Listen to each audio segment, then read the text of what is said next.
how big of a problem is the cocaine in the city now? I mean, no one's denying it's a massive problem. You know yourself. I mean, I'll use an example. I went to the races. I won't say which race course, because it wouldn't be fair. Recently, and 20 years ago there'd be a massive queue for the urinals. There's a massive queue for the cubicles, and that's not because everyone's had a bad curry the night before, is it? So yeah, you can say it wherever you go. It's the same. I mean, you go for a night out in town, it's the same situation.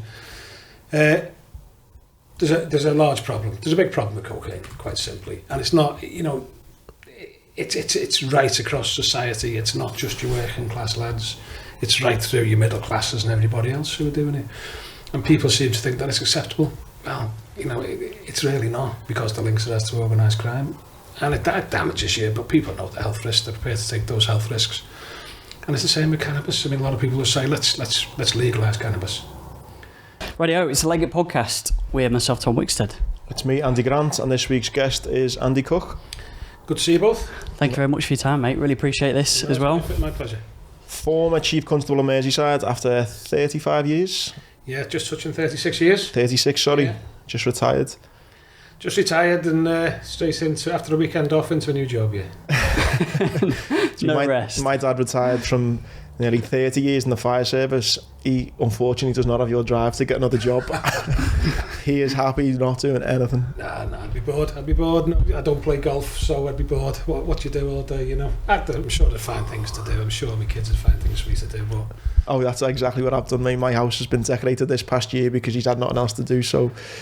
Yeah, your kids probably would make you more busy than you'd want to be. Absolutely. So, yeah, just massive thanks for coming on. I think, like I say, I met you, thankfully, it was a fortunate time when I met you when I was doing a motivational talk, and it was a programme that you ran with the kids, wasn't it? I think, of the motorbike programme. That's right. In the schools, it was good. I got to meet you then, and to be honest, I've always seen, and heard good things about you, and I wanted to get you on always, and then when I saw you retired, I thought I'll strike when the iron's hot, and here you are. And we've got so many questions as well.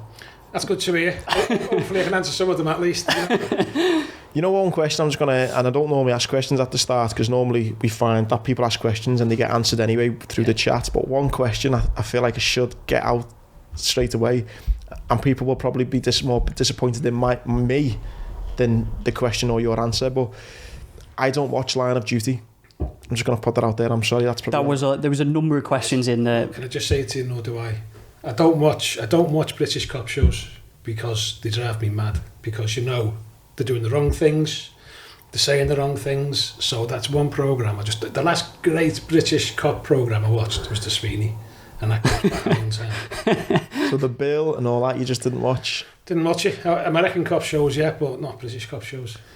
The Line of Duty's meant to be alright though, isn't it?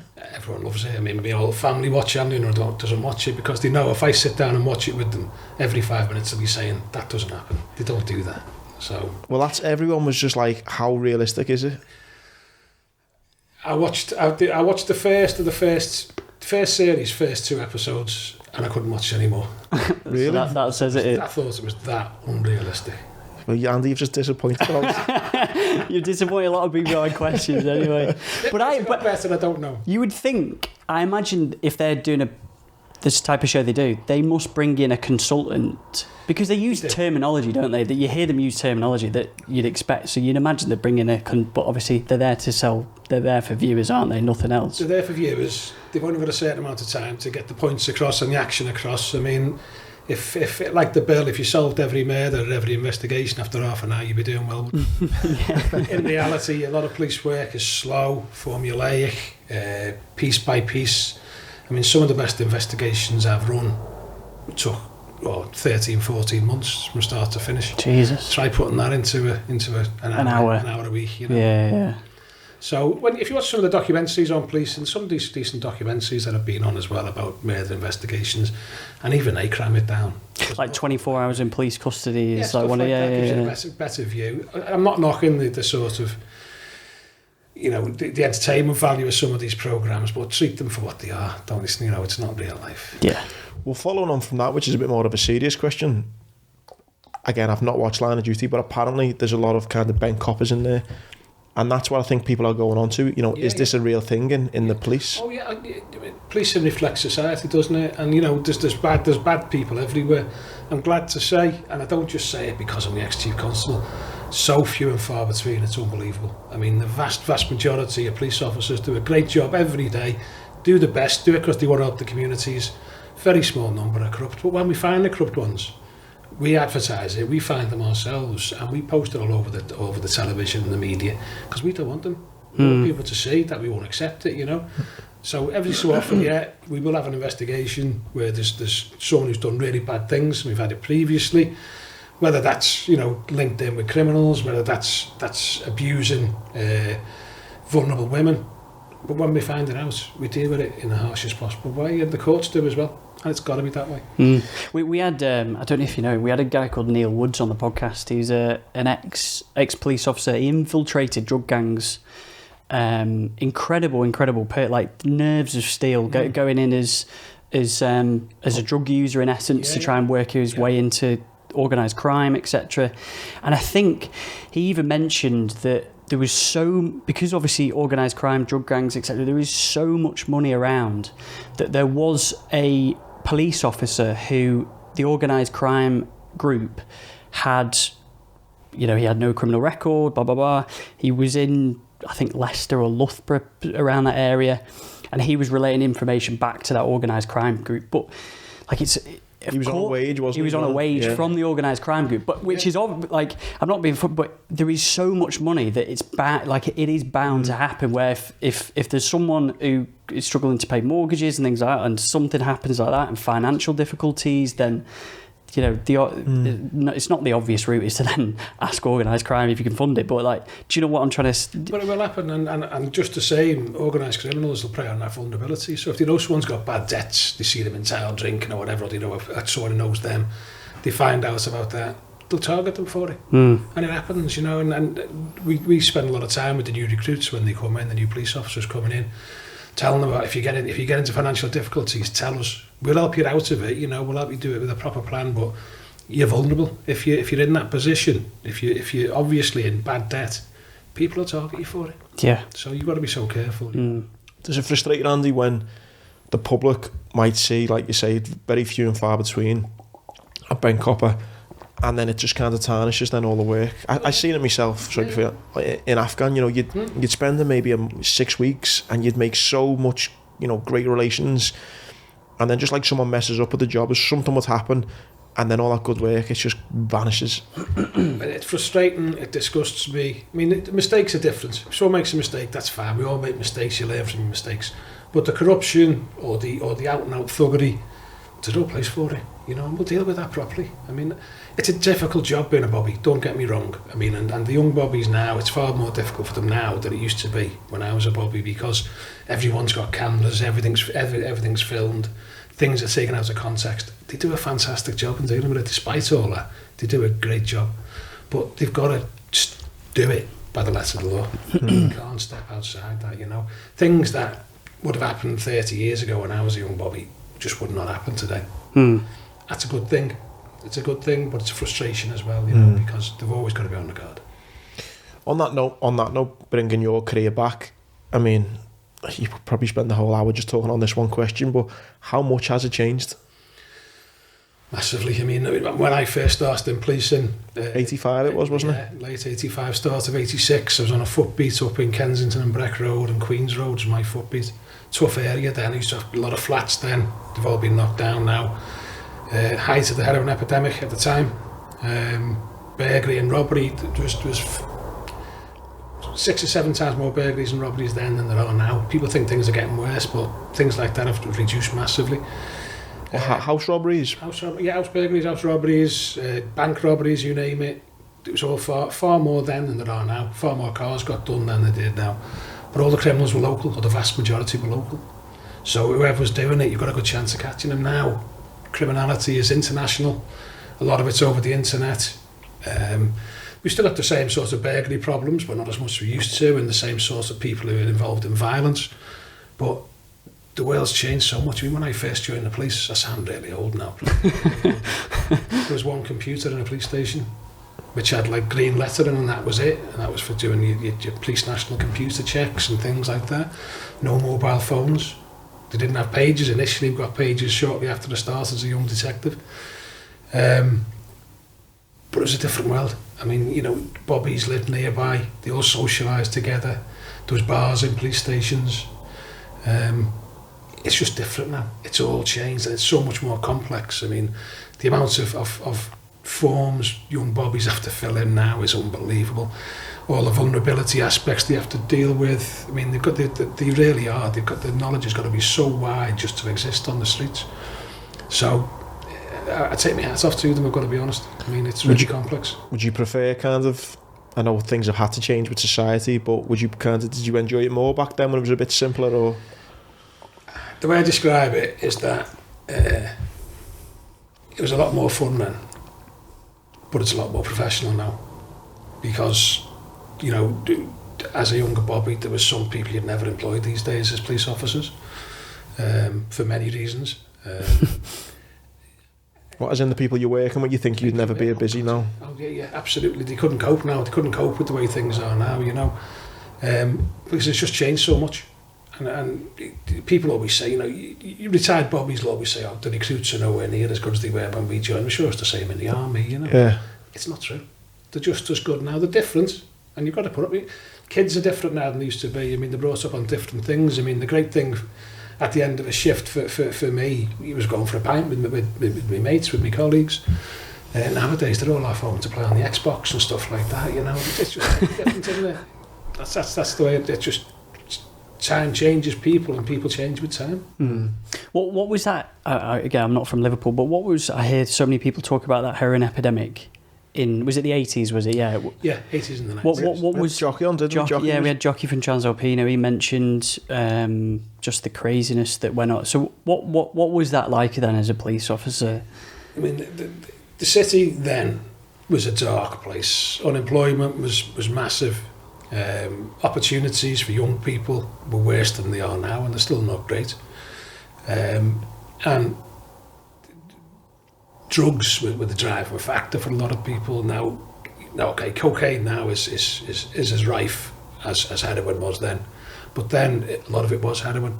I mean, there were so many addicts who were all involved in burglary, robbery, shoplifting. Far more heroin addicts then than there are now.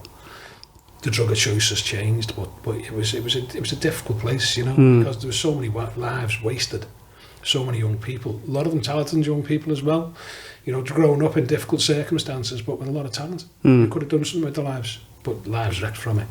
And obviously that if you think heroin is a tree, then obviously all those stem off the roots of that is burglary, is absolutely. All the craziness that goes on with. They had no wage to supplement it. They weren't going to be able to pay for it through the dole, so they commit a crime, which is why probably the burglaries were so high, why the robberies were so high, and the car crime was so high. It's funny how it hasn't replicated then. If you say cocaine's as bad as heroin, how it isn't replicated in the sense of burglaries because of how cocaine. I know cocaine's a different type of drug in the sense that it's associated with money, it's associated with nights out, that sort of thing. It's not associated with someone at, you know, the inverted brackets typical sort of like smackhead, as people would call it. It's a different type of drug, but it's funny how it hasn't like replicated that crime hasn't followed that level of. Yeah, I mean, for a lot of people, you can pick up and put cocaine down. So as you say, you know, you're going out, you have a couple of lines of cocaine, whatever. With heroin, you've got to have it. Doesn't matter what time of day, doesn't matter where you are, but you've got to have it. It's that addictive. I mean, cocaine. Let's not be blasé about cocaine as well. I mean, cocaine is the root of organised crime.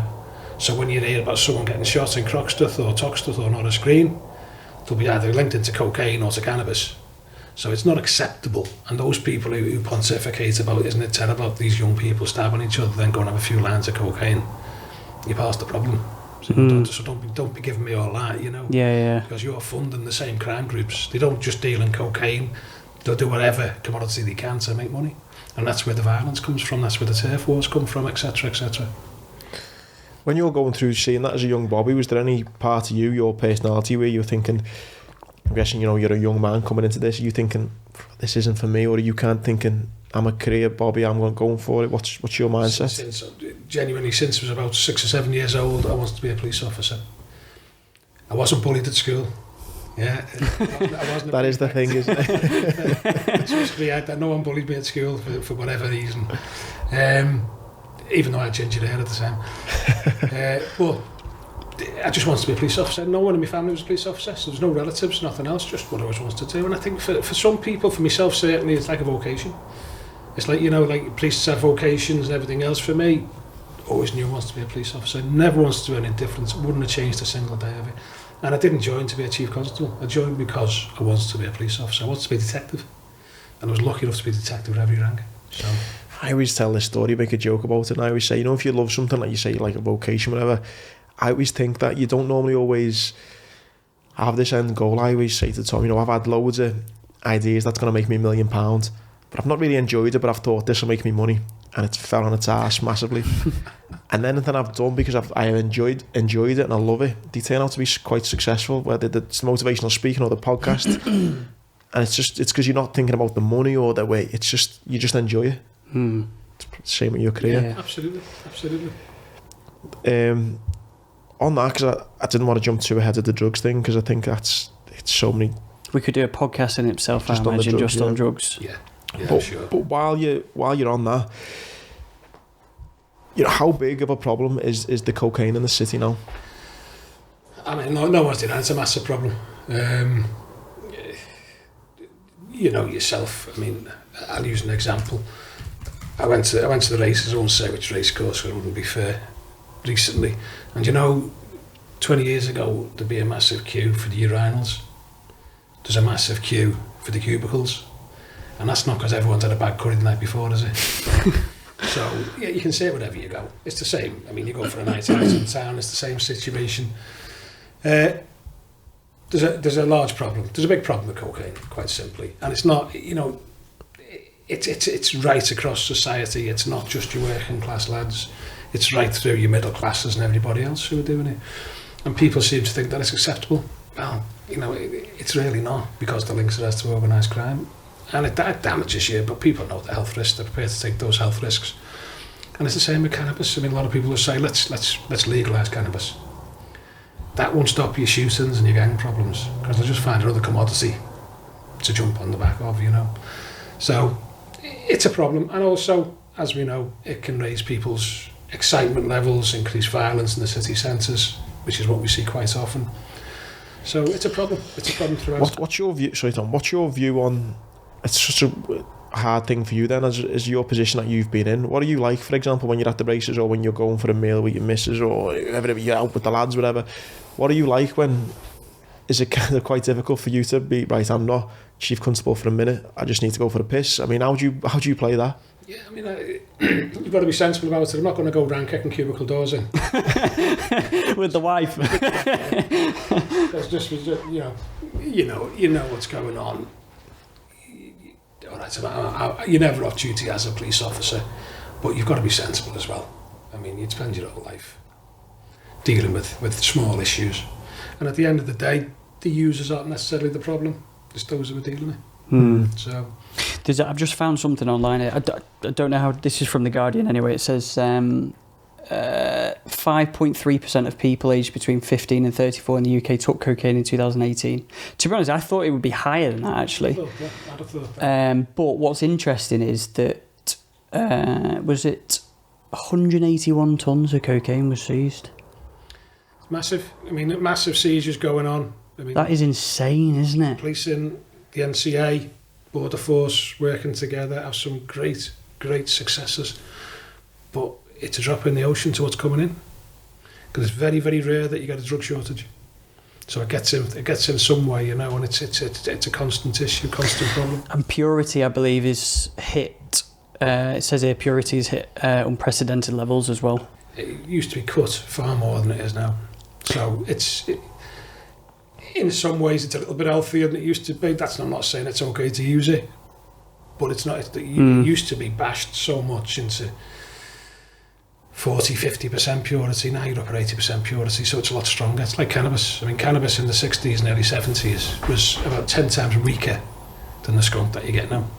So it's massively different. They're not the same drugs, I wonder what we obviously, that Neil Woods guy we had on, his view on drug policies changed massively. He's all for legalisation of pretty much every single drug, including cocaine, heroin. He did say cocaine would be the hardest one to because it's very difficult to with ecstasy, for example. You say, right, okay, you can, the portion sizes, for want of a better phrase, you can say, right, one pill, whereas cocaine's a little bit difficult to sort of hand out, if you like. I suppose heroin's probably similar.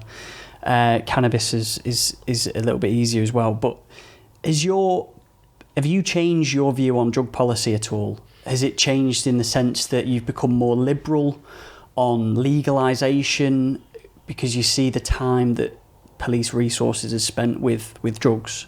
Or even certain drugs? Yeah, I mean, the ongoing argument is about legalising cannabis, isn't it? I mean, yeah. You know, what's my view on that? I don't support it.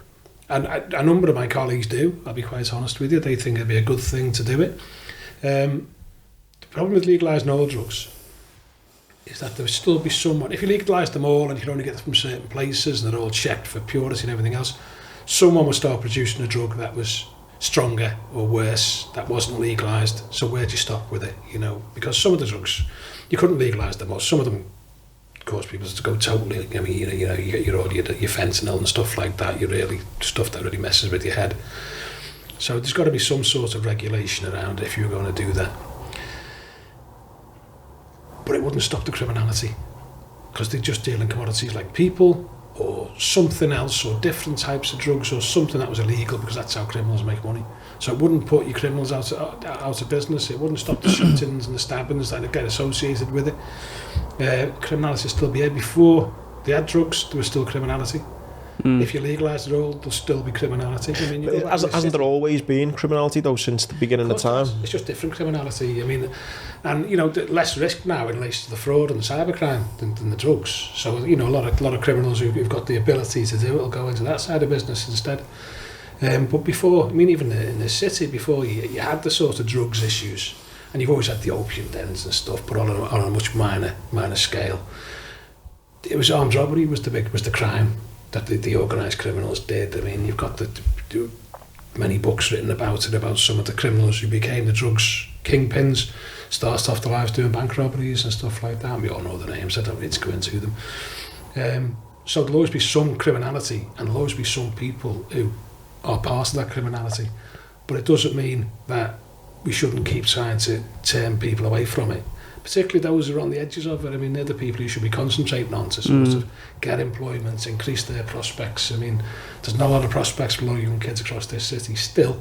I mean, you know, since the 80s and the heroin epidemic, we're 40 years on, and it's still, the youth unemployment's still too high. The lack of opportunity and the lack of fairness across different parts of society still isn't right. They're really big issues that we need to tackle. Maybe really naive of me to say this though, but isn't it kind of worth, or at least, you know, exploring that option more of if drugs weren't a thing? I totally agree with you saying that criminals will still work, but might they work in ways that maybe aren't as detrimental as drugs? I don't know. I mean, well, first of all, I mean, the first thing I always say to people to say legalise it. Show me where it's worked across the world. Show me somewhere where they've legalised it, where it works, where you've seen a big reduction. And people mention Portugal to me, but I've not seen the evidence yet that says Portugal has worked in relation to legalisation. Just a throw off from that, you legalise cannabis. Most of the driving issues we have at the moment are down to people under the influence of drugs, not drink anymore. So you legalise it, next minute you're going to have people, everyone's going to be driving under the influence of cannabis, and it does affect you. I don't care what people say, it does affect you. What, they're being testing the stats from America. Yeah, I think there were some statistics. I'm not trying to put you on the spot here, but there were some statistics that I think, because America, certainly in California, and then it's more on a federal level. New York now, I think, as well, isn't it? Yeah, New York as well. Since last year, well, since the election, and I don't think the actual statistics of drug driving in terms of accidents has increased what you'd expect it to. I think it has increased a little bit, but it's not to the levels where you'd think. So whether that's a case of people who are educated, who are stoned, who are not driving, I don't know. But I suppose it's a difficult one, isn't it? Because the information, it is. It's difficult because it depends how many people they're stopping in the first place. So it's difficult to get the sort of really definitive evidence. At the end of the day, if you legalise cannabis like in California, if you're a responsible, law-abiding person, you'll have your cannabis and then you won't drive. Yeah. Yeah. So the responsible people won't do it. Yeah. They know it can impair their ability to drive. Those who would do it anyway and take cannabis when it was illegal still carry on driving. Yeah. So it's funny, I went to a testing. So my line of work is like laboratories and that sort of thing, and I went to a testing site. Testing, I think it was a company called Eurofins. Yeah. And they do a lot of police drug testing, don't they, and that sort of thing. They also do a lot of when you guys take blood tests for people who have been when people are driving under cocaine or weed or whatever. And the guy said to me, he said in Essex, I don't know what it's like around the rest of the country, but he said they are catching an incredible amount of people who have got cocaine in their system, whether it's 3-4 days after they've taken it or whatever it might be, than drink driving. It's like the cocaine is like, they do a swab test, don't they? And then if it comes back positive, then you get a blood test. And I couldn't believe that, the way that drink driving is, obviously it's a problem, but like under the use of cocaine, and it's higher, unbelievable. It's higher. The drug driving now, the more people getting caught in Liverpool drug driving than drink driving, because more people are doing it, and thinking it's okay afterwards, but it stays in your system. Yeah, because I haven't really. You see sort of on the Matrix board sometimes about drink and drug driving, but we see every Christmas, don't we, about drink driving, but it hasn't got that same. Do you know what I mean? It's like there's a different level of like stigma against drink driving to. I think I feel like I'm kind of sitting with me head teacher or something now, but I've smoked weed, and I've thankfully I've never done cocaine. I genuinely haven't. But I can understand where when people see the adverts for drink driving and then they see it for cocaine, from when I've seen people on cocaine and when I've seen people in the right state, I think that gives off the impression I'm okay, I'm on cocaine, doesn't it? Absolutely. Because you can really tell when people are drunk, can't you? You have to fall all over the place. With cocaine it's a bit different, but it doesn't mean that they're any more compos mentis. Yeah, of course, yeah. And it's difficult to difficult to judge, because with alcohol it's like, right, 2 beers or maybe one, I don't know what the actual, it's whatever it is, 2 beers, let's just say. But with cocaine or any other drug, it's like, is it a strict 0 level, or is there a level that it cuts off at that you then become? That's what seems to be, I think, the problem is if you kind of legalise one drug, it then's pressure on, well, this one's not as bad, and then it's, if you do that one, it's, well, how much of it, and I can do this much, and normally, and But you never know the purity, do you? You never know what you're actually taking at the end of the day. Of course, yeah. It's a pill or it's powder or you smoke it. You just don't know what it is. You buy a pint of Stella, it's a pint of Stella. Yeah. Big difference. Not that I buy pints of Stella. But yeah, you can't really say like, well, you can have one joint and then you can drive, or I'm just making it up here, but there is no set. And I guess you'd get people going, if you kind of said you can legalise weed, you might say, right, you can have, one joint, and then people might be going, well, I've been smoking, weed for 20 years. I normally have bloody one joint for me breakfast type thing. Do you know what I mean? Yeah. I think we had a criminologist, Dr. Grace Robinson, on here, who is an expert in county lines, which has been a big problem. From what I remember from her research, she was saying about, cannabis, the way people will then argue for that to be legalised, that is a gateway into building up a drug debt, and that can be one way where young people. Absolutely. I mean, and look, criminals target the vulnerable. Doesn't matter if they're vulnerable kids or vulnerable older people. A lot of occasions where they stash the guns in old people's houses because they know they're not going to get warrants done in their houses. When they don't. What do you do if you're a 70-year-old fella living on his own in one of these estates, and this gang of lads or fellas come up and say, we're leaving this here? What do you do? It's difficult. Same with kids. High levels of truancy in the city. A lot of exclusions. That's fodder for some of these criminals who would use these kids to transport drugs for them or whatever. So and Merseyside is outside of London, is the biggest exporter of county lines in the country. Really? And it's the biggest hub for organised crime as well. I mean, it's always been that way. It's been that way for a long, long time, for whatever reason, and part of it's been a port, but also the links that we've had with various communities and everything else. So that vulnerability will be preyed on. And she's absolutely right. I mean, these kids do get preyed on. If you...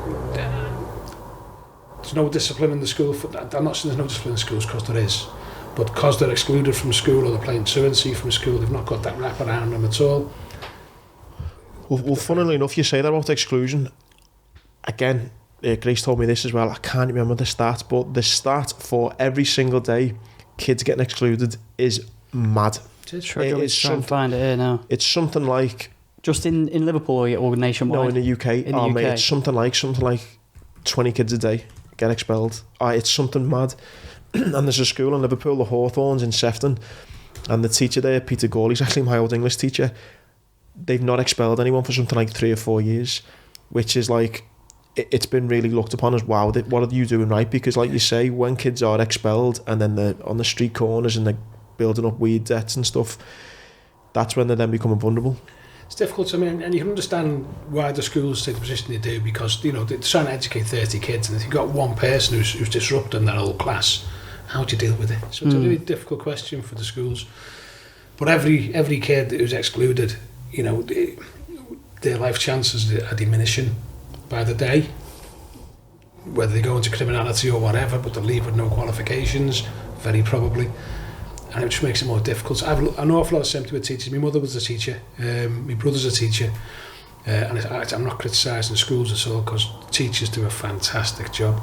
But it's just, you can understand why they exclude kids. But if they're going to be excluded there needs to be somewhere else that these kids can go. Whether that's the likes of Everton Free School and the work that they're doing there, which is absolutely fantastic. As a Liverpool fan, Everton in the community do a great job in our communities, and they do some great things with excluded kids and difficult kids. There needs to be more of it. There needs to be somewhere that we can actually give them an opportunity or a chance to change. It says here, so 35 kids per day. Look at that. How is that even a thing? That's like a classroom every single day getting told, you don't come into school tomorrow. Right. And then what do you actually, like, what does the kids, like, how do the parents, like, what, it's mad, isn't it? What do the parents, 35 kids getting opened up to criminals, isn't it? Saying potentially. Well, yeah, and you know, the sad reality of it is that not all the kids who get expelled, a lot of those kids will have troubled home lives as well. Not all of them, I accept that, but a lot of them have troubled home lives. So who do they turn to? There's nothing left in their lives for them then, is there? There's no sort of direction. What do you expect's going to happen? It's sad, isn't it? It's that really role of like a male role model as well type thing, isn't it? Yeah, absolutely.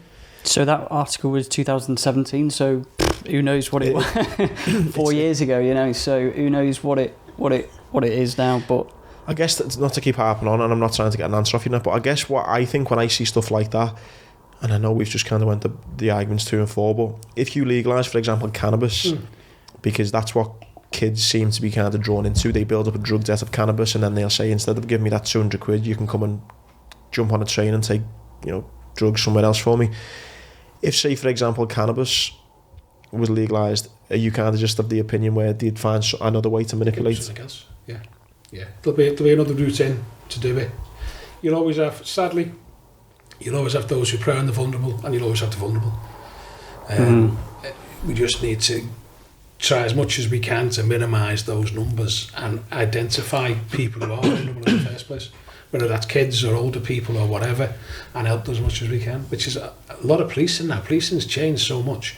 A lot of it is about that, protecting the vulnerable and looking after the vulnerable, and quite a bit of social work in policing as well. I mean, going back to when I joined, there's nothing like that at all. It was all about just enforcing the law, you know. Has that changed a lot though? Because I know my dad, like say, done 30 years in the fire brigade. He loved his first, I think, 10 or 15 years because they were in fires all the time. Yeah. He found the last 10 or 15 quite boring. It's a good thing because there was less fires. It was so much more prevention. Have you found with the police that's where the efforts are going into now, trying to prevent rather than having to solve? There'll always be crimes to solve, but we need to keep getting better at the prevention.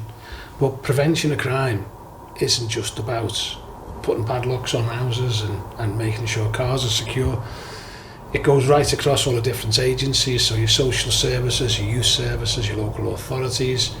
It's about improving families, to turn them away, because you've got generational criminals. You'll always have generational criminals, you know, kids who follow in the father's footsteps, the grandfathers. I mean, look, when I joined the police, I was arresting the grandfathers. Now it's the sons, it's the grandsons who are getting arrested, you know. What you've seen like the same names. Yeah, That's same mad. names come through. In the family business. Yeah, it's family business. It's family madness. business. So you'll always get that. But there's got to be an opportunity to affect those kids who might be on the cusp, or those kids who are living in difficult circumstances, somewhere getting them out of it at an early stage and showing them a different way. But you can only do that if you've got jobs to go to, because if you've got absolutely nothing to be ambitious towards, no opportunities because of who you are and where you live, what do you expect people to do? Which is why it's not just about to prevent crime, it's not just about policing, it's about all the agencies together. We've had some great examples of it. I mean, Speak has changed massively over the last 5, 6, 7 years, because the work that's been done by local communities there, by local authorities, housing groups and police, just to make people proud of the area they live in. And what we've done over the last 5 years is the money we get in from criminals, so all the money we seize off criminals, we put into community projects. So in Speak, it was a massive grow garden. So it was a garden for the community. And it just brought people together, and we have bidding sorts of approaches where you can say there's £30,000 here to improve your community, what do you want to do with it? And the communities themselves come in and say, I'd like to do this, and it worked great. And it gets people working together, that pride in the communities that they're in, which means less work for us as police officers, which is great. I mean, you know, I love reductions in crime, but it just means that people got a better chance, and they've got a better standard of living in the communities. How do you then, lean on from that, where's the bit where you've probably had a ton of times in your career where, because of the problems you've just, you know, brought up, have you had times in the past where maybe, you don't know, you've got a young lad who's done something wrong, he's been nicked and he's in the wrong, but for those reasons, what you know of, you know, no opportunities, no job hope, no male role model, you're looking at him and you kind of just like feeling so sorry for him? Yeah, loads of times. Look, I mean, even going back to when I was a young football, loads of times where you feel so much for the people, the kids, because you know they've got very little chance of getting out of the situation that they're in because of the family circumstance, because older brothers are into all sorts, you know, they're going to follow the older brothers' footsteps. And there's been plenty of times, I mean, you see some things as a police officer you never want to see. I mean, you know, injured kids and abused kids and dead kids, horrible things that you'd never want to see. But you do see, and this is what gives you the hope, you do see on quite a few occasions people come from really difficult backgrounds and achieving something. Legally achieving something, Yeah. which is the important part of it. So it does give you that hope, you know, because and the other thing as well, I mean, when that first beat I had, that Queen's Road, Breck Road, Kensington, the amount of lovely people I'm still in touch with some of them now, you know, 30 odd years on, just great people who just wants the best for the communities. It's only the small number who blight the communities through the criminality and the thuggery and the violence. The vast majority were great. Didn't have two beings to rub together, but fantastic people. And you remember that, and you still see it. I think it's difficult as well because there seems to be so much money involved as well. It's like there's a thing where I can't remember the documentary I watched, but you know, there was a guy who was like, do I get a minimum wage job at a swimming pool as a lifeguard, or I can earn, you know, $5,000 in 2 days or even less? Do you know what I mean? And then which road, you know, and you see so many people driving around in nice cars, and you see the money allure, and all that gets tied into it as well, and mix it in the social aspect, the parents, that sort of thing, and if there's money involved, then people are going to flood to it, aren't they? You know, yeah, so course, yeah. I mean, it's the easy option, isn't it? But you know, if you're going to provide employment for people, you've got to make it worth the while as well. It can't be minimum wage all the time. It's got to be worth something. The benefits, you can sleep at night. You're not going to have the police coming through your door at 7 o'clock in the morning, yeah, and in front of your kids and everything else and all that goes with it. You're not going to be looking over your shoulder all the time, but it's got to be more than minimum wage. Yeah. There's got to be some opportunity. Grace said the example of, there's opportunity. There's been examples she had when a kid was coming home getting paid, say, 100 quid every 2 days, and now the mum knows that the kid's not up to no good, but she's skint, and the kid's coming in with 200 quid. What are you going to do? She's got no food in the cupboard. What does the mum say? Go and give that £200 back. She's not gonna, is she? Yeah. It's difficult. It is difficult, and you feel for some of these, and many's the time people shoplifting have just been told just put it back and go home, because you can see they're doing it because they don't have food to put on the table, and it worse 30 odd years ago than that, but still happened all the time then. It wasn't like you shoplift and you locked up. It's always been that sort of common sense approach to, I don't want to put you before the court because it's not going to do any good. You'll get a fine. You've got no money anyway. What's the point of it? So you've got to use your common sense as a police officer, and that's the best thing for policing in this country, is that's an awful lot of common sense used. Mm-hmm. I mean, people don't realise how much discretion is used in relation to how police officers work. It's not just lifting everyone for the slightest thing. It's looking at, well, let's make a difference. And a lot of the time it's not going to make a difference. When we, sorry, were you just going to ask another relating to? No. I was just going to jump back into like when you're in the 80s then. So do you just, I presume you're not thinking about career progression, or you wanted to be a detective, but so you're just going the rounds as a foot bobby. Is it, you mentioned the heroin epidemic, so solving burglaries, that sort of thing, and then how does that career progression work then? So did you then become a sergeant and then you slowly worked your way? Started off as a constable, then went into the CID as a detective constable. I did 10 years as a constable and detective constable in total, so quite a bit for someone who's reached chief at the end of the day. So for me, that's good. That gives you a bit of credibility when you become chief, because people know you've done some of the hard yards. But from there, yeah, it's very much sergeant, inspector, chief inspector, superintendent, chief superintendent, assistant chief constable, deputy chief constable, a lot of ranks to go through. But you've got to have credibility in these ranks. So it's not a case of flying through them. I didn't fly through them at all, It's about making sure that you're good at what you do before you think about promotion. It's not about climbing that ladder. I never wanted to be chief constable. When I joined the police, as I say, just wanted to be a detective. I'm not sure I even wanted to be chief constable, even when I was a chief constable. It's a totally different job. It's a lot of politics involved and everything else. I can imagine, yeah. Just being a detective. Detective inspector was the sort of, I thought, the pinnacle of my career, because I was working on covert policing.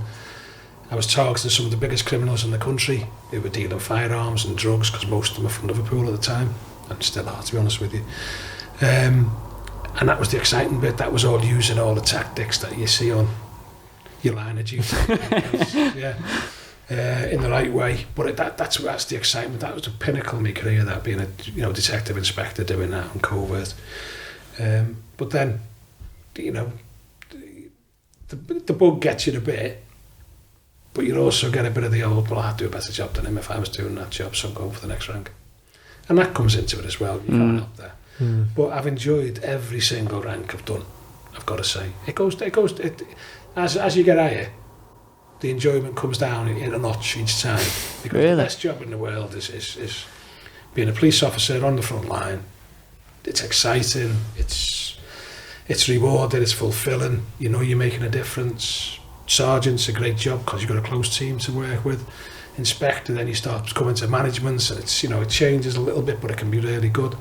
The higher you get, the more you deal with organisational, not operational. So it's all running the police force, and you're making sure your budget's meet. Yeah. It's all that stuff. Enjoyable and a great honour. I mean, I'm not decrying it. A great honour to be chief constable of the area that I grew up in.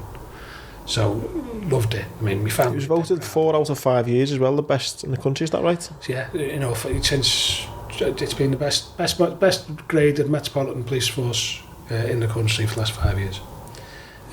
Well, on your watch, that's not a bad shout.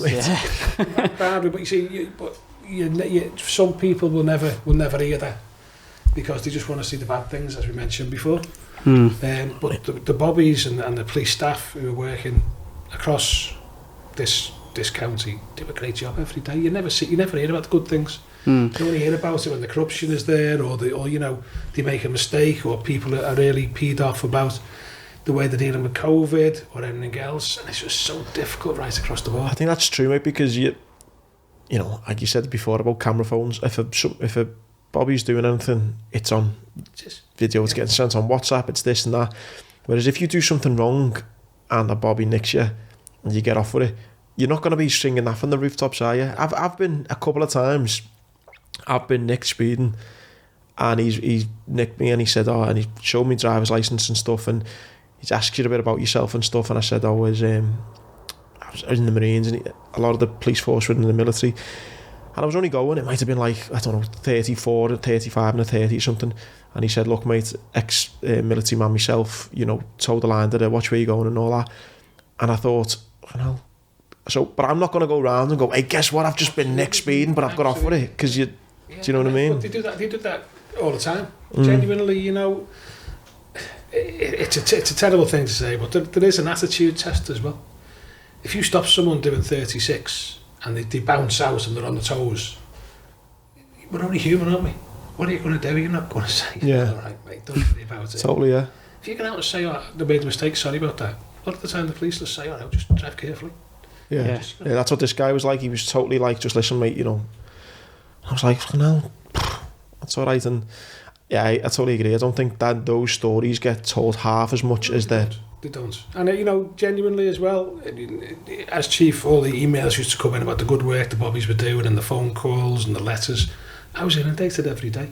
And usually it was all about compassion, kind things they'd done, looking after people whose parents had died, or, you know, had had a death in the family, sudden death, or the kid had been banged out of order, and the police had dealt with it really well.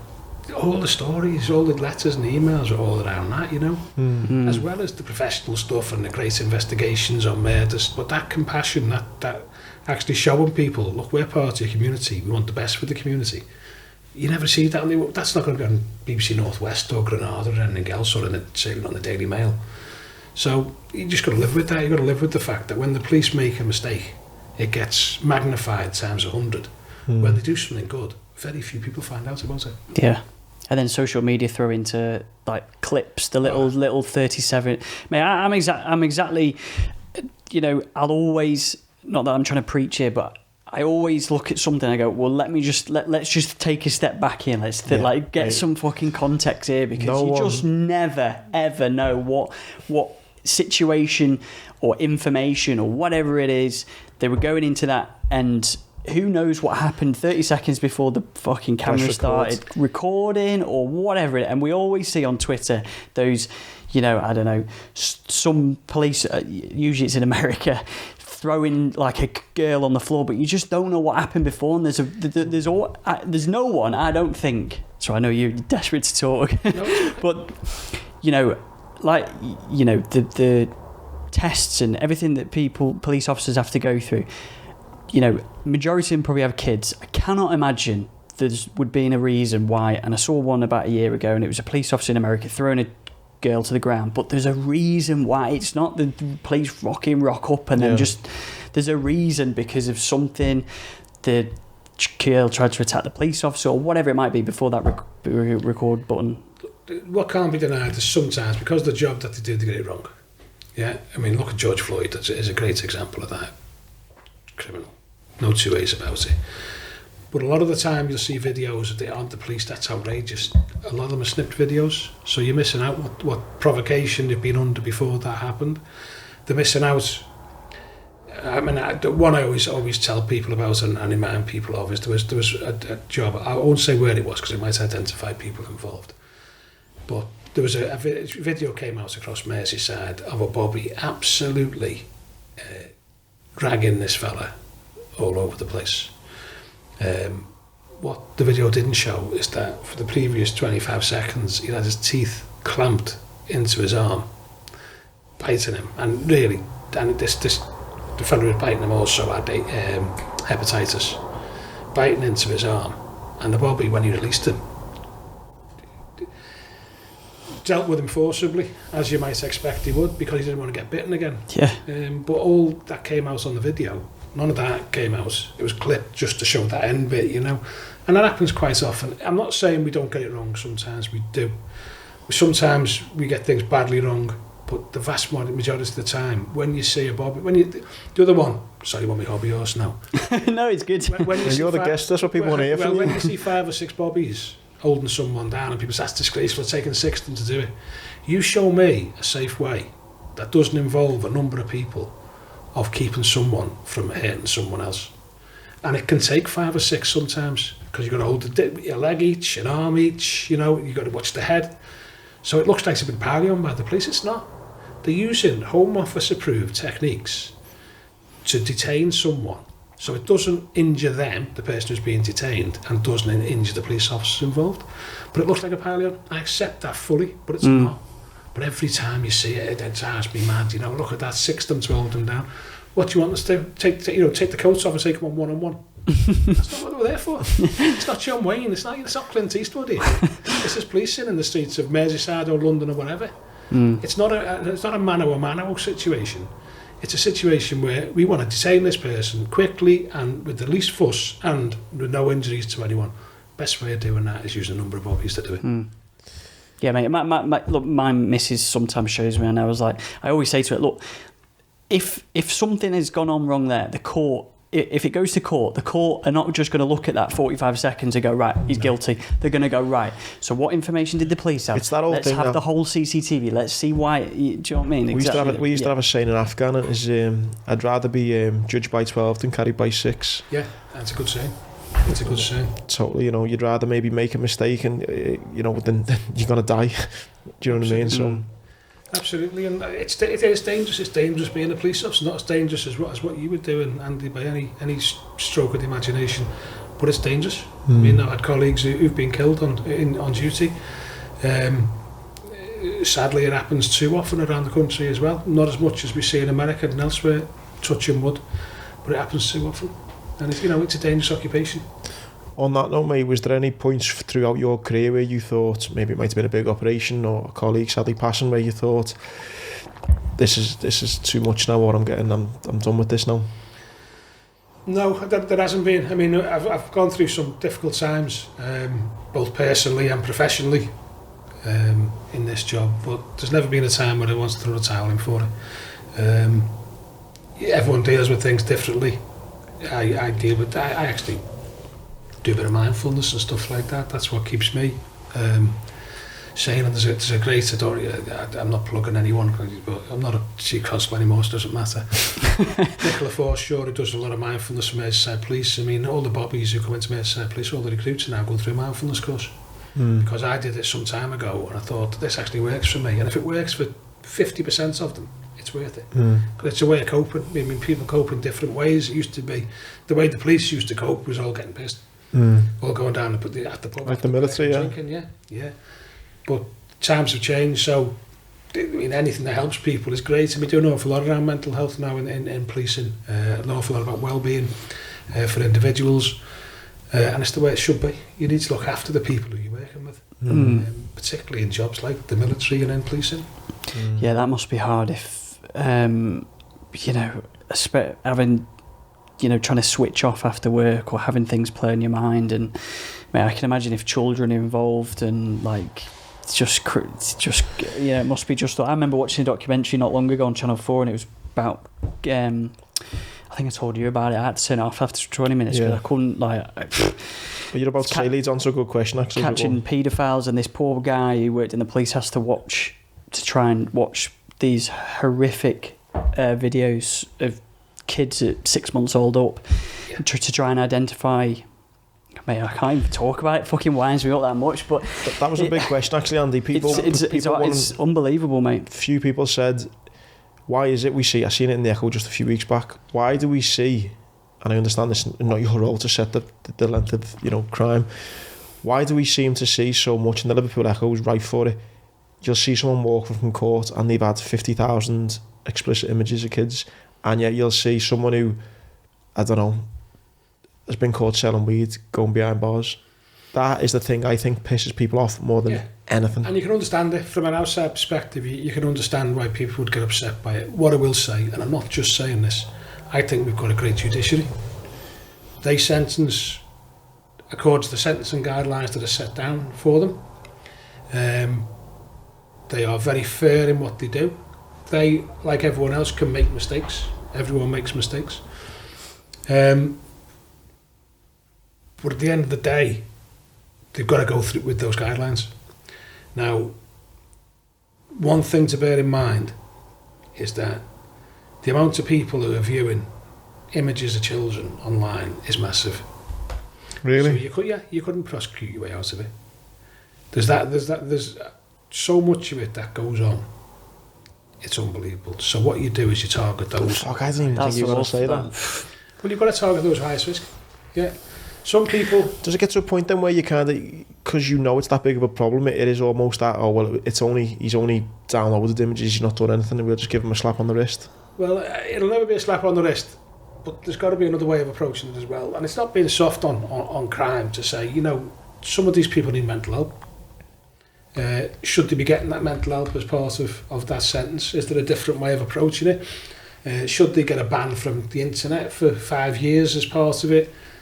You can't just keep sending everyone to prison because we'll just be building more prisons and more prisons. And for me, that doesn't work. Look at America.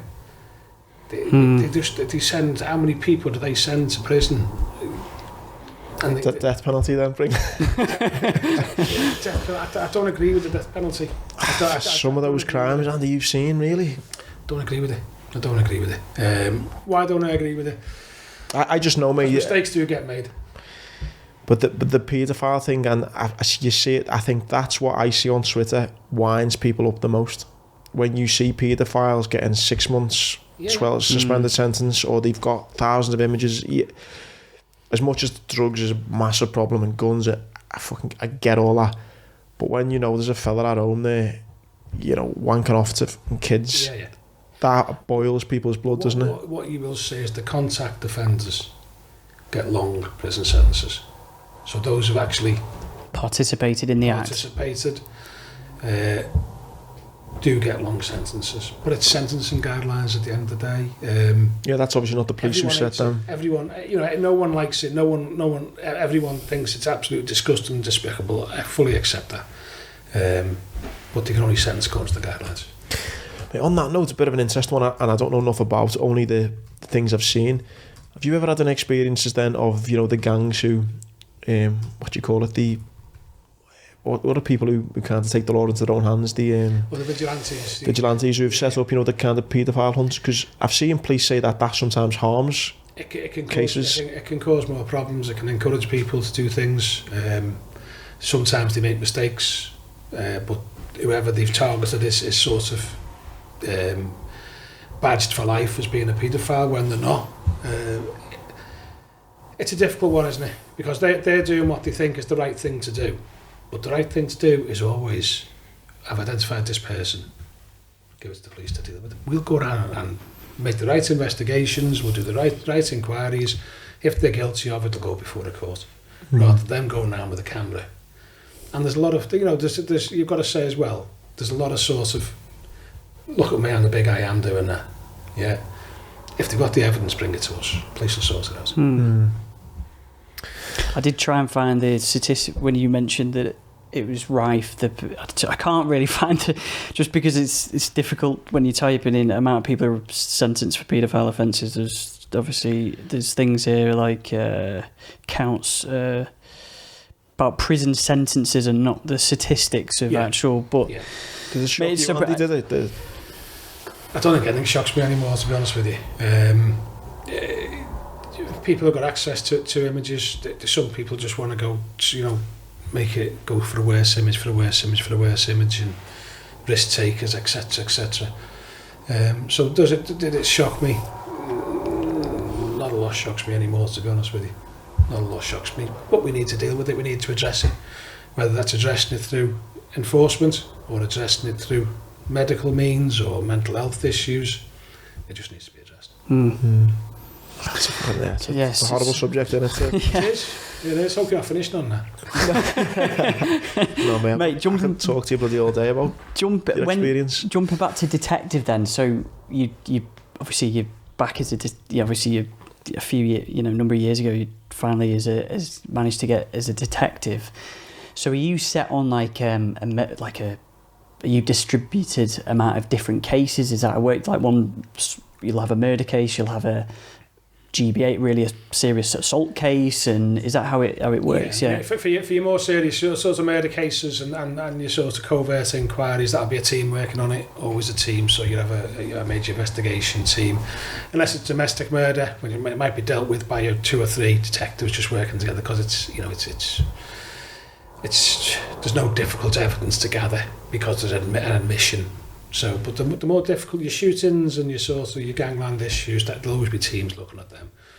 But as a young detective, I mean, yeah, you're given a caseload of cases, and you've got detectives in this city who are carrying 25, 30 cases at a time.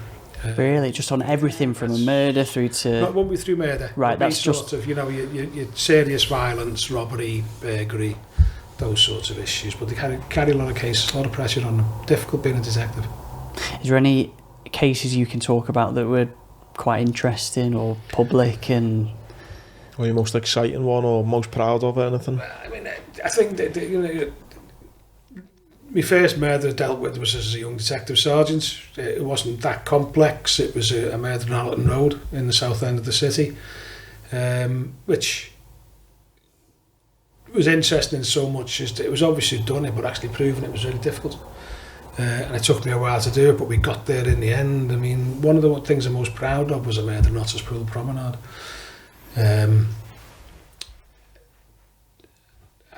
Our dad was killed on the promenade by a fella called Roy Jorgensen Christensen, who lived in Toxteth, but he'd committed other offences around the country. It took 7 years to catch him, to actually get the evidence in relation to it. Yeah, it took it. I picked up a cold case in relation to it. A lot of good forensic work done around it. I can't go into what the forensic work was, but it's fancy forensic work. That eventually got him. He admitted it in the end. I think he died. He was in a mental hospital at the end. But really proud of that, because it just brings closure after so many years to a family whose dad's been murdered, right through some of the best things I dealt with just the covert inquiries. So, the organised criminals who you all know the names of, and it's months of painstaking work on surveillance and using covert techniques, which is illegal to talk about, so I can't say what they were. But you'll have seen them on telly. But using all those techniques to actually build a painstaking case against some of the top criminals in the country. Criminals who were ordering murders on people, who were selling firearms right around the country, up to Scotland, you name it, who were dealing most of the drugs, who were seen as kingpins.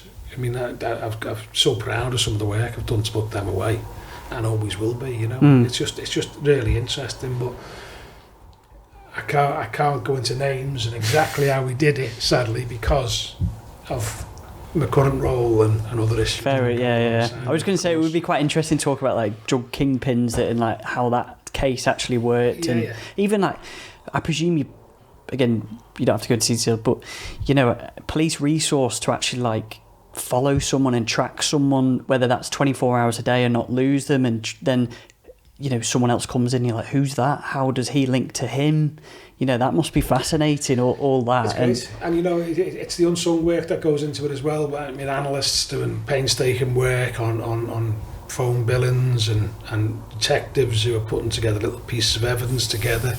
It's, as I say, it's not like Line of Duty. It can be painstaking work, but you build up this case and build up the evidence until you've got a conspiracy. So when you take it to court, a jury can say, this person really bangs the rights, absolutely guilty. But it takes a long time to do for some of them, because they're knowledgeable criminals. They know what they're doing. They know what the police will do to try and catch them.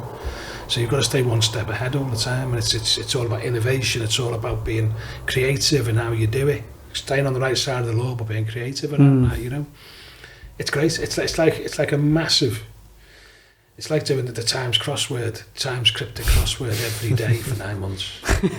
You finally get it, and then absolutely, yeah. And then like with again, I'm not glamorising drug kingpins, but it must be hard, because if someone's, let's say, bringing in cocaine through the Liverpool port, they themselves are not sat on sat with 100 kilos of cocaine. So how do you prove that he has organised this cocaine? And people will do anything for money. If you say, I want you to come and collect that, and it's got nothing to do with me, and then linking phones, and that must be, yeah. It's massively complex. Yeah. It is massively complex, and phones play a part, but there's other things that we do as well that can help us do that. But a lot of it's painstaking, and it's, you can be looking at 100 phones at the same time just to try and work out who's who. And I don't mean listening in on them, I mean phone billings and everything else and similar issues and Xbox usage and you name it. There's all sorts. How has that worked with working with other police forces? I've seen recently there was that big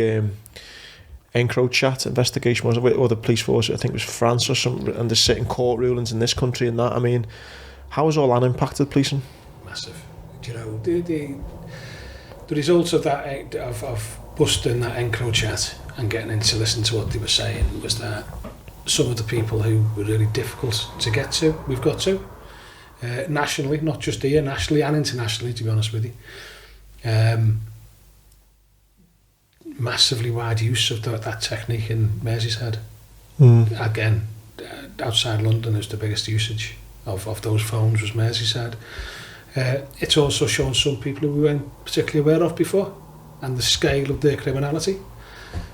So all these cases will be going to court, but it's actually it was like opening a can of worms, just seeing what was underneath there, And did you not realise how big it went with that? Oh, we knew it was big, but we didn't necessarily know exactly who was involved with who and doing what. So it's helped an awful lot in relation to putting the pieces together. Criminals will look for some other way of speaking to each other confidentially now, and we just need to make sure that we keep on top of that. I guess there's so many different forms, isn't there, of social media now. Sometimes I might speak to someone, I could text you, WhatsApp, your Facebook message, your Snapchat, your Instagram, your message you on Twitter. Yeah. There's like email. What a challenge, just for normal investigation, what a challenge for policing that is. Because it used to be that you go into a house doing a warrant and there was like a computer, a standalone computer, which will take a techie a certain amount of time to actually download to see what's on it. Now there's that many different things that you can record stuff on. I mean, every house has got, if you're a family, there's 7 or 8 phones, Xboxes, you're right. There's so many, and the amount of work that goes into having to look and decide what needs to be done, what needs to be downloaded, what we need to look at for part of the investigation. It's massive. It's massive, and it's growing every day. Yeah, it's growing every day. I mean, and then things like WhatsApp is all encrypted. Like the reason why WhatsApp's so popular is because it's encrypted, isn't it? And so end-to-end encryption, so people can't get into it. That's and then I think there was a big case about police, maybe in America, trying to get access to Apple so that they could get access to phones, which I think Apple denied that they weren't going to allow them to do that. But the FBI took them to court, didn't it? Yeah. And there was a long court case. And I think Apple stood the ground, really. I think it was sorted out eventually, but it took a long time. Yeah, I think they were worried because of what happened with the NCA, weren't they? Of how I think they were worried about people listening in, or there was some. I'm not too. People worry about this terribly, and we've got to be careful about human rights. We've got to make sure that we don't infringe on people's civil liberties. But how many cops do you think it would take to listen into every conversation going on? I mean, you've got to be doing something pretty bad to have the police wanting to go after your phones and everything else. Yeah, it's a tiny percentage. I mean, not being funny, but I'm not interested in what you had for your tea last night. I'm not interested in which girl you're seeing. It's top-end criminality we look at. Because resource-wise, there's just no way of doing it any other way, nor would we want to. But people worry. I mean, if you want to worry more about Tesco and Google and everyone else, because they know far more about you than the law enforcement does. Because your Tesco card and everything else, and where you buy your stuff, or where you use your credit card, and same with Google with your location, your photographs, and all the rest of it, they know more than the police do. And Amazon, yeah. I look at some of my Amazon order history, and I think, gee, like you can say the exact date we had our daughter, because what we're buying, our buying habits. I guess if a criminal was to criminal mastermind was to get into any of those types of businesses and hack any of them, That's what they're going to know more about. Well, I mean, there's always that, and you do get hostile states involved in criminality. There's no two ways about it. I mean, I don't know if you remember the WannaCry attack on computers, national health computers across the country was state-sponsored. I won't say which state, but it was state-sponsored. It's either Russia or China, isn't it? Not necessarily. Not necessarily. Or Iran. Not necessarily. You can't roll a coaster, eventually get there, wouldn't you? But there is that issue that law enforcement needs to guard against as well, which is, some hostile states will put a lot of money into defeating law enforcement technology. Yeah. So we've got to do the same to keep up with that, and it's difficult. Yeah.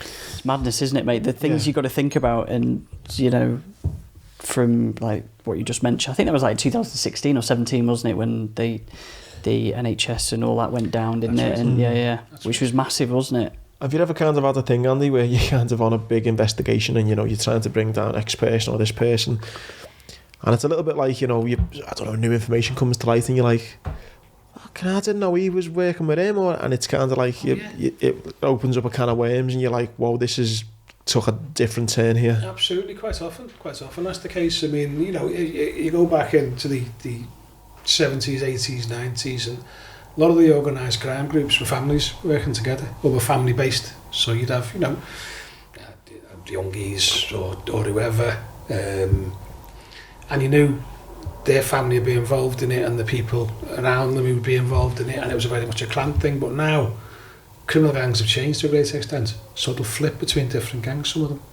So it's not that sort of tribal approach that you had previously. It's totally different. It's totally different. So you find out something new every day, with someone you never thought was into them, and now into them, and used to be into them.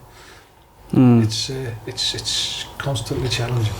If you just on that point, I know we're darting about a bit, but it's fascinating. I presume, have you watched the Hatton Garden, some of the Hatton Garden documentaries or films? And I know about it. Yeah. I know about it. Yeah. Well, I think I can't remember the exact thing, but anyway, they got done, these old guys, didn't they, in that pub, because the flying squad had listened in and they trapped them. But it's fascinating how you mentioned before of like they'd put out the police in London had put out feelers out to known people who, like informants and that sort of thing, to try and get a vague idea of potentially who might have been involved in this, and how all that case worked was just incredible. And like, no wonder there was a film made about it. And it was there was something sexy about, not sexy, but these old timers trying to get this. It adds a different twist to it, doesn't it? Because you think it's going to be young fellas who are doing it all. But it was stupid, or they've got no things about them, career criminals. What they did. Yeah, incredible how but yeah, I thought I'd just mention that because it was a fascinating sort of. It was a fascinating one. I mean, and it took a while for them to get the right people in as well. Yeah, it did. Have you ever had, Andy, one of those? It might be a case, it could be an individual, or it could be just a certain type of crime. I'm trying to think of in fact it was called Heat, the Heat with Al Pacino and Robert De Niro. Oh yeah. Where you've kind of, if anyone hasn't seen it, it's an amazing film, unbelievable. And it's kind of like Al Pacino's the cop, Robert De Niro, have you seen it? Yeah. Is the criminal. And they've got this relationship where he's kind of like, I'm going to see you one day, and he's like, you got to catch me then. And it's this kind of, it was almost like a respect, I guess, in the film on it. And it's like, have you ever had that kind of, I don't know how you describe it, something where it's kept you up at night and you thought, I need to get to the bottom of this? No, I mean, look, plenty of people I went to school with got involved in criminality. My Sunday league was played around Belvale and Netherley and around there. So, there was certainly some challenging people there. People who've seen subsequently, and a lot of the people in that Sunday league and school were great people, but a number of them were involved in criminality. I did come across them, a couple of them in later years, when they'd reached pretty decent levels of criminality. I've never had any problems. I mean, I've lived in South Liverpool all my life. I've never had a problem. I mean, I've lived close by and people know where I live, despite what job I've been doing. But I think I've always treated people pretty decently. So I've never had a moment's problem, even in town. I go out for a drink in town with my mates, all over the place, not Concert Square, but all over the place. I don't know no one I know goes to the Concert Square. And I've never had a problem. That's interesting. That was one thing I was going to ask. Have you found that you've had to, maybe change where you live or change who you associate with or anything like that because of the job you've got? No. associate with, I had to be careful when I was a younger Bobby, because if people had grown up with you, we were good friends, but I'd taken a bit of a wrong turn. So you can't keep hanging around with the same people, you know. But no, I've never had to move house, and I've never felt unsafe in my own house or where I live or going into town, to be honest with you. No more than anyone else does, you know, in certain circumstances. Yeah. So, no, it's a great place to go into, Liverpool city centre. It's a great place to go for a drink. A lot of friends around there. And I'd never think twice about it, to be honest with you. Surprising, isn't it? Even, maybe not as Chief Constable, maybe even more so as Chief Constable, but even when you're putting people away and you've never come across you're fucking hell, I recognise him. Like, recognise him. Recognised plenty, and they've recognised me, you know, and they usually recognise me before I recognise them. That must be funny, that. So that in Tesco, where are you from? Where? You put me away. Oh yeah. Really, you've had that, yeah? Yeah, I've had that, yeah. I've had that, but then we had a chat. You know, and you know, but just the way it is. I mean, I think if you genuinely, if you treat people decently in what you're doing, and I've done what I've had to do. I've done what needed to be done. I've sent people down for long periods of jail. But I've never been nasty about it. I've never been sort of, you know, gloating about it or anything else. And if you treat people with respect, generally they'll treat you with respect back. Yeah, I'd like to think that if I was ever a big, you know, organised criminal kingpin and I got nicked in the end, I'd like to think that I'd be, you know what, I was doing something wrong and you caught up in the end. You know, to kind of harbour a bitterness by someone who actually got you in the end. Yeah. There's got to be a point where you go, you know what, you got me in the end. I had a good rewards, yeah. Good rewards, and now it's time to pay. Yeah. Is that on that point then? If you catch someone who's made a considerable amount of money in doing whatever, once you've prosecuted them, are you then look to try and get back some of that profit through whether it's seizing assets and houses and watches and all that sort of thing? You used to park cars, didn't you, as well, at the Merseyside? That was funny. That seized cars, yeah. You drive in town and you just see these big flash cars and like, these have been seized and going to auction next week. Yeah, and it's a large part of what we do, because sometimes it's easy to hit people in the pocket than it is to put them away. And to lose £2 million or to go to prison for 4 years, a lot of people would choose to go to prison for 4 years and keep the £2 million. So we do an awful lot of work around the proceeds of crime, and as I say, a lot of it goes back into our communities, but we do an awful lot of work in seizing whether it's stolen goods, whether it's I mean, and you go into some of the houses and there's like, you know, 20 pairs of £600 trainers, and there's Rolex watches. See, it's all that. We put it all through the auction. Really, do you? Yeah. All that gets seized, goes through the auction. Even to the extent, on one address I heard about, it wasn't in Merseyside this, but I wish it was. They went into an organised criminal's big mansion and they just stripped it bare. They even cut off his big fancy heavy gates. To sell them for scrap. You'd be pissed, wouldn't you? That's why they did it. Yeah. Because they wanted to make a show with that individual, say, all right, you've got this money from crime, we're not letting you have it. Yeah. So you shouldn't be a hero because you've made all that money from other people's misery. Why should people think you've made a good living for yourself and you're a hero to some misguided young people? You've got to knock them off the perch. Of course, that's what he would say. And it's the best way of doing it. So you take all the proceeds off them. You know what? If I was big time, I wouldn't. Why? It sounds so stupid to have a massive house driving. It just seems so illogical. That why? I always think it's people's ego when you see people posing with this and that. You're thinking it goes back to the old school criminals. You said. Yeah. Why would you? I can imagine that the most successful ones are people you don't even know or hear about. Absolutely. I mean, and you don't want to draw attention to yourself, do you? Why would you draw attention to yourself if you were breaking the law? Yeah. Because you're not untouchable. I mean, whether it's the Masseys in Manchester or whoever who are driving big cars around, you just don't want to draw that attention. If you're a criminal with any sense, you drive around in a Fiesta, you live in a small house, you might have your money somewhere else, but to all intents and purposes, I'm just Mr. Nobody. Yeah. On that note, the two things, sorry. It's just like, we've got the poster there of layer cake and that yellow Range Rover that guy drives around, the idiot. Yeah. brings in the ecstasy tablets, and you just think, what are you doing? Whereas Daniel Craig's got a legitimate business, estate agents, and there's, you know, small house, little flat. Sensible. Yeah. The two things, mate, which are kind of both linked, is I just want to touch on that, on the thing about, you know, maybe misguided individuals will look at gangsters in a certain way. And Pablo Escobar has got this view of being this Robin Hood. I was lucky enough, got to go to Colombia, got to go to Medellin, where he was from, and speak to the people there. And I'm not trying to kind of change anyone's opinion and make you think a different way, but he's fucking hated over there, you know. Oh, absolutely. He is hated. I remember speaking to the tour guide, and he said it pisses people off there that he's looked upon as this hero, because he said he remembers going for a roast dinner. Mine probably wasn't a roast dinner in Colombia, like, but, you know, going out on a, no, he said that he was, I always say roast dinner because it was a Sunday. He went out on a Sunday, and a bomb went off, and he comes outside this restaurant, and there's about 3-4 dead people on the floor. And then, you know, they didn't go out again for a few weeks, and he went out again, and then he saw his first like head on a spike or something, and he said for years, like, that was what it was like. And this kind of idea was, you know, Pablo Escobar, he built 200 apartment blocks for the homeless, schools, that sort of thing. He said, how many people are you allowed to kill, or how many people can you home to then kind of, it's okay if we kill that many people. It's like, I've killed 1,000 people, but I've just homed 200, so we're all right.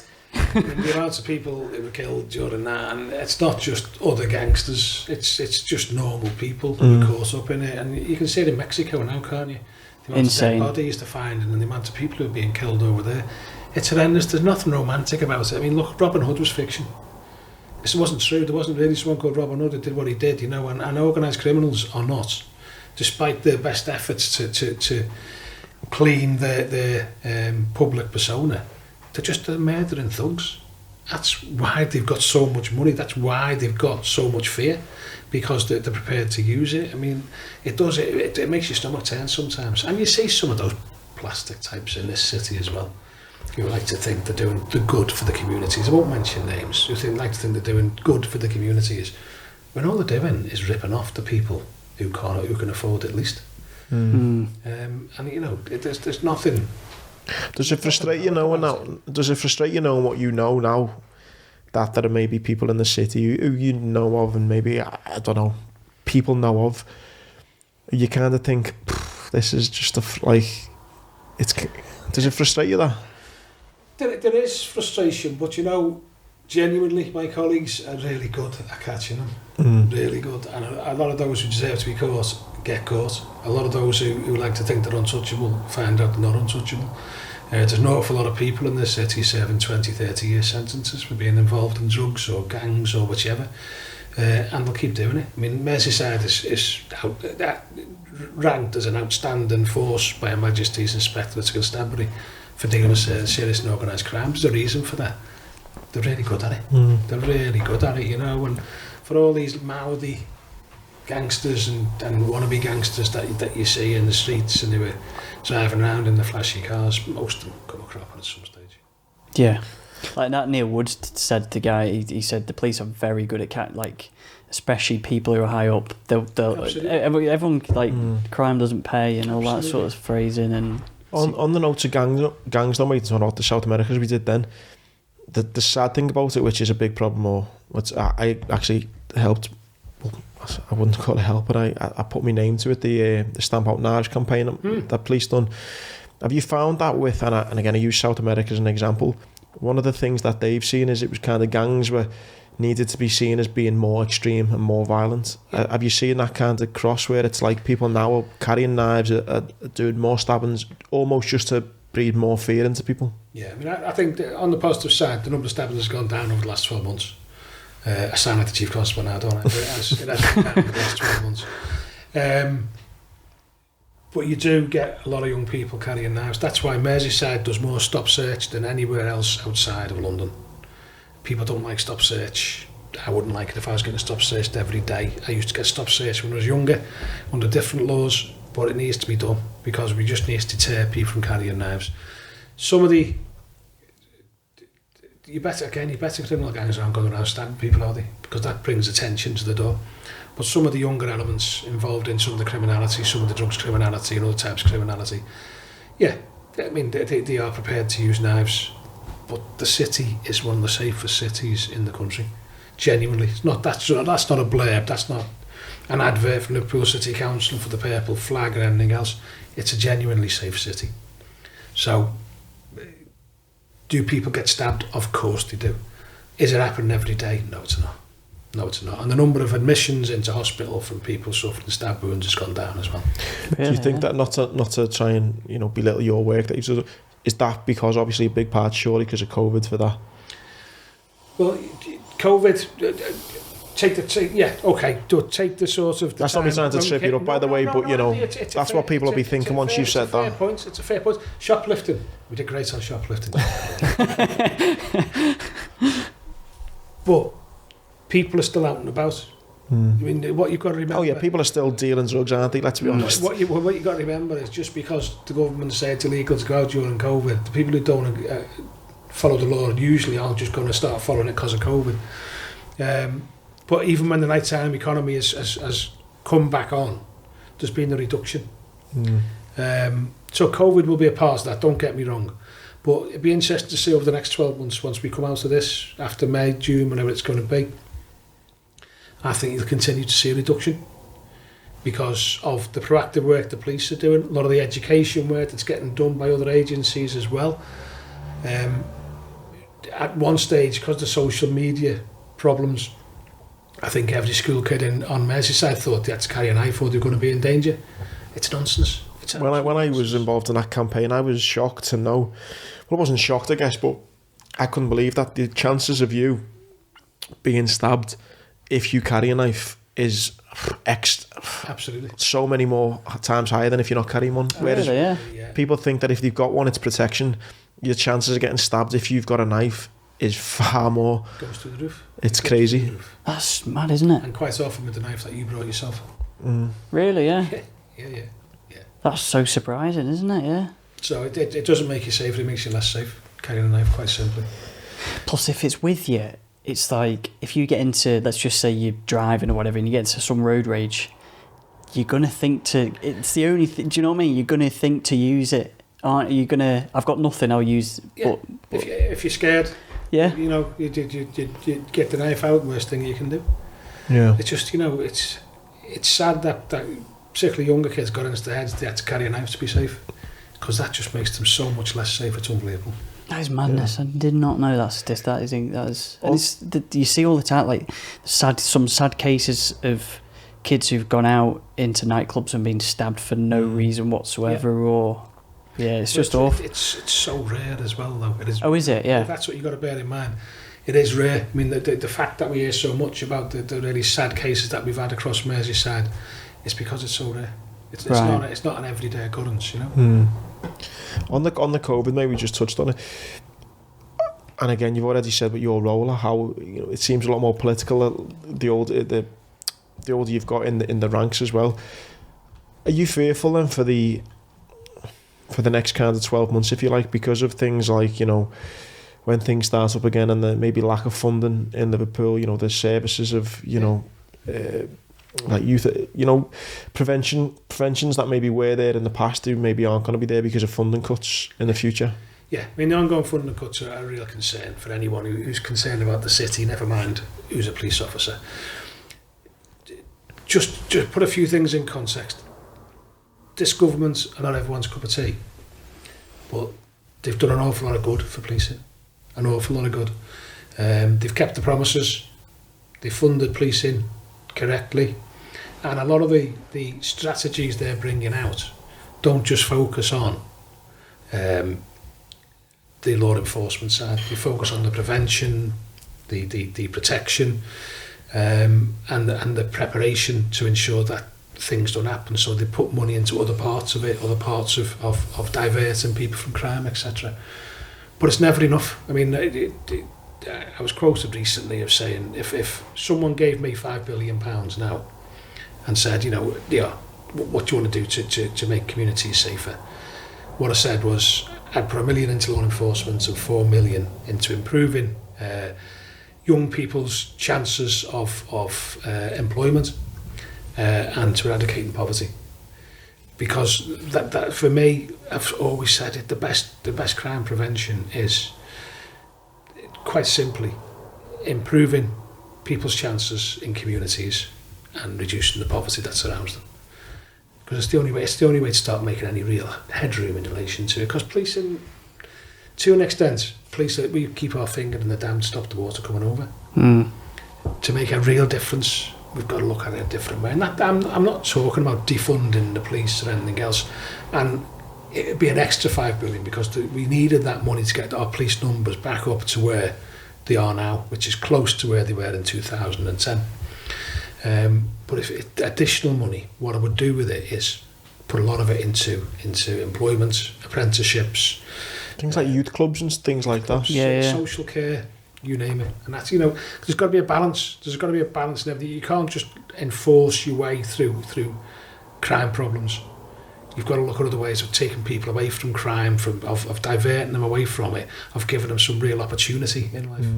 Because without that, if at the end of the day, if you know your opportunity to make any decent money or to make something of yourself is a tenth as likely as someone who lives in a different city, then you straight away you're like, that doesn't hope for them. So I'll just do crime.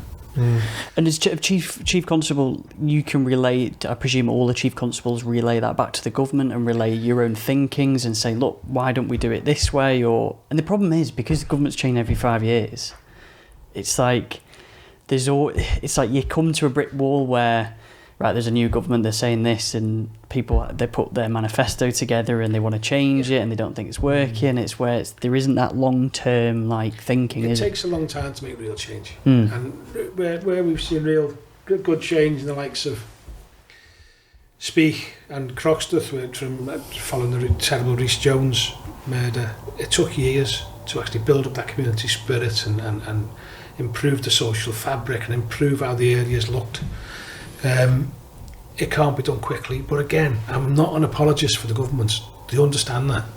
And a lot of the programmes, for instance, the serious and organised crime strategy that the government put out 18 months ago was all about that, not just looking at the enforcement, but looking about building up the communities that sit around it and improving opportunity, but it's expensive. It takes an absolute fortune to do, so it can't be done everywhere all the time. And I was quite vocal when I was the chief, and I'm quite vocal about it now. It doesn't win me many friends necessarily in government. It's on the front page of the Guardian a couple of weeks ago saying the very same thing about I'd put $4 billion into increasing opportunity. But everyone knows that's true. Everyone knows that's the case. So let's start thinking about doing it properly. Yeah. And I'm not political. I don't take it. I was chief constable for a while as a police officer a long time. I have my political views, but those political views are private. I would never say what they were to anyone other than my family. But you've got to care about your community. You've got to care about actually ensuring that people have got opportunities in life that are at least comparable to people who live 200 miles down the motorway. Yeah. Yeah, and I'm proud of Liverpool, I'm proud of Merseyside, I'm proud to have been brought up here, I'm proud to have worked there nearly all my working career. And I love the place. I don't say that as a sort of sentimental Cilla Black, Jimmy Tarbuck. Love the place. It's got its problems. But I love the place because the vast majority of people are good people. It's a lovely area to work in. Look at the city itself, not so much the outside of the city because it's a lot of work needs to be done. But the city's so much better than it was when I joined police in the 1980s. It was a dark, depressing place then. It's a vibrant place, visitors coming in all over the place. We should be embracing that, but we need to make sure that everyone benefits, not just a few people in the city. And that's where the problem is. Surprising about the policing levels being as high back. You just don't hear things like that. Do you know what I mean? You don't realise. In 2010, there was 4,700 police officers in Merseyside Police. In 2000 and... Is that it? Well, in 2017, I had 3,200. I had nearly 1,500 less. It just seems like such a low number for a big city. Well, it was just horrendously low. I mean, 4,700 isn't bad. That's not too bad at all. But going down to 3,200, 3,300, that's when the government started putting more money into policing. and it needed it desperately. That's why we're recruiting so many police officers at the moment. Yeah, because you see a lot of adverts, don't you? I've seen a lot of adverts at the moment some for. good people, Yeah. Some good people. Do you want to some questions? Because we've got. Yeah. Sure, yeah. So I'm conscious, mate. I'll end up keeping you all night. I'm fascinated by this, mate, and I appreciate you giving your time up. So this is Cooke. I'll be back about 7. Shit, we'll be quick. Right, let's get right. We will have covered some of these. Mentioned about what do you think on the closing of youth centres for kids and role on knife crime? Again, you kind of just touched on it, really. Yeah, look, you need to support the infrastructure, or you're never going to make a massive dent in policing. You might put more people in prison, but you still have the same problem sitting behind it. So you've got to have that provision for young people, whether it's youth provision, whether it's diversion. But there's some great work going around it. Numerous charities, the RFC Foundation do some magnificent work. Everett in the community, magnificent work. Tranmere, magnificent work. And then you've got all the other different smaller organisations who are working together to improve it. But it's got to be all joined up. How is policing going to cope and respond to the overwhelming increase in victims of criminal exploitation for the purposes of drug supply, particularly minors, hard drug users and those with mental health issues and learning disabilities, that we as a society are going to see as a result of COVID-19 in terms of obviously the employment, deprivation, equality and stuff like that? I mean, we see it anyway. I mean, whenever you go through a depression or a bit of a slump, and because it's cost so much on COVID, I think it's reasonable to expect that there'll be some sort of recession following it. You always see a much bigger challenge in relation to a bigger increase in your lower level crime particularly. So your sort of shoplifting, petty theft sorts of crimes, because people need to do it to exist. On top of that, you've got a big reduction in the money that's gone into youth provision, social service provision, etc., into our local authorities. So it's a challenge. But the way we police, I mean, I'll just use police as an example, it's different than it used to be. A lot of our work is dealing with that vulnerability, trying to identify it, trying to help people. I mean, it's just as important to me nowadays is not just catching the person who's delivering drugs down to Rill on a county line, but if that young person is vulnerable and being exploited as part of it, it's safeguarding them, getting them into a different environment, getting them help to do it. It's going to be a challenge, don't get me wrong, but policing's always challenging, and we just need to do as much as we can to minimise the risk. That must be hard during COVID, because if you have asked any police officer 2 years ago, you're going to be going into potentially a small business or a gym or whatever, hairdressers that have decided to stay open, that you have to close them down. It's soul destroying, isn't it? Yeah. Soul destroying. I fully understand that. Mate, last couple, got a funny one to throw in with you. It's not funny, I shouldn't say that, but it's a funny one that's got said. First of all, what's your honest opinion on the CPS? I think honest, genuine opinion is they are some fantastic people doing a really difficult job. There's not enough of them. They're increasing the numbers. You'll always get the rub between the police officers and the CPS, because we want people to give us answers to questions, to get people charged for various things really quickly. But they really cut back at one stage. They really had the numbers cut back. Again, an awful lot of decent people trying to do the best in difficult circumstances. And I've worked with some outstanding Crown prosecutors, absolutely outstanding Crown prosecutors, who put the whole heart and soul into it, working 18 hours a day to make sure that justice gets served. So I never criticise them. They're a government organisation like any other. They've got the faults. They're underfunded, with some great people in there. Right, last two. This one, I'm not even really expecting an answer. Someone said, a lady, I won't even say her name, she said she obviously had a bad experience with a police officer. She said, why does he think, and by the way, I checked this out once, she said it to me, and it is got really high rates. Why does he think the number of affairs in the police force is so high? Yes, I was married to one.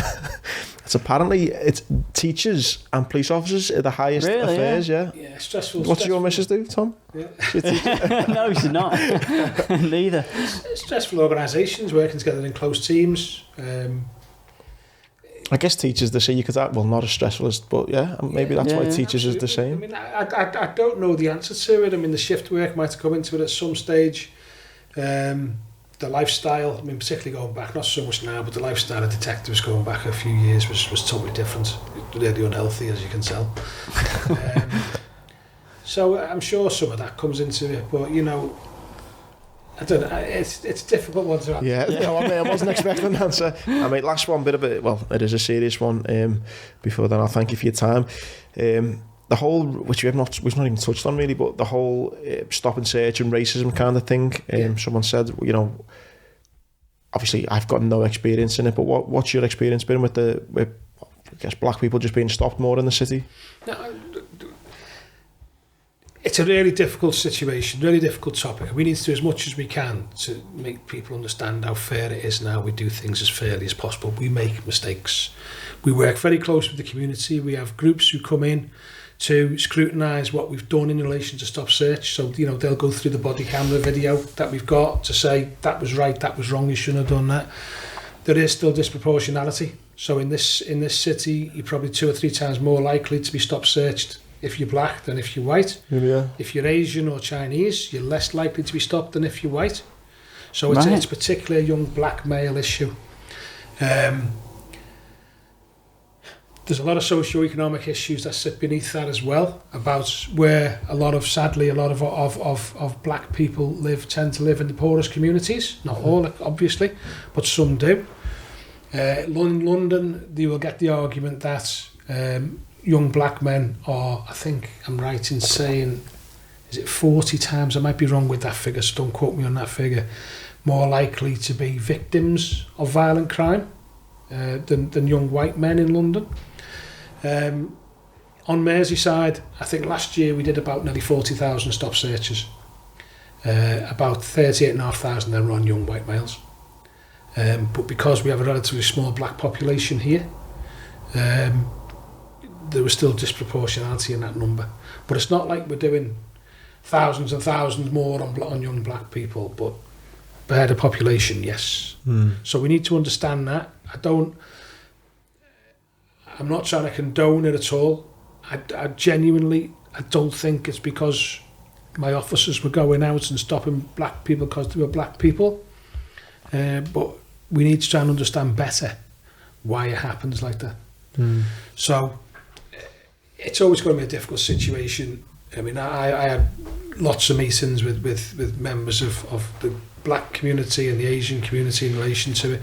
I wish I had all the answers. I wish I had all the answers to it. Stop search needs to be done because it prevents violent crime, it prevents acquisitive crime, and it puts criminals on the back foot. If they think they're not going to get stop search, they're more than happy to carry a knife, carry something to go out and rob somewhere with, etc., etc., which is why we do so much of it. And I'm unapologetic about that. It's a great tactic for policing, but we need to make sure we're getting it right, which is why every officer's told, switch your body camera on if you're doing a stop search. And the complaints around stop search came right down as a result of that, because everyone behaved themselves, and some of the false complaints you would have got previously didn't get because it was on camera. I can imagine, Yeah. So it worked well for everyone. Mate, thank you so much for your time. Yeah, pleasure. Honestly, really Andy, enjoyed. so that's probably the most questions we've had, and I think that's credit to you, because obviously you're on social media. For someone who's been the face of Merseyside Police, I like the fact how you don't shy and shirk behind, you know, you're there, and the fact that you've said yes to come on this and listen to me and Tom bore you with questions for an hour and a half, 2 hours. Is, I've enjoyed it. I think it's refreshing for me, for people to know that, you know, the police, and I know you're not part of it now, but are listening, and it's a big thing, mate. So 100%. I think the fact that you've come on, mate, is great, so thank you. No, thanks for the invite. I've really enjoyed it. Thanks for all the questions that came in. Thanks for holding me to account. And as you can see, it's a face for radio, not for television. we had so many messages. Yeah, we had tons. We couldn't even cover them. No problem. So It's been my pleasure. It's been my pleasure. Thank you so much, mate.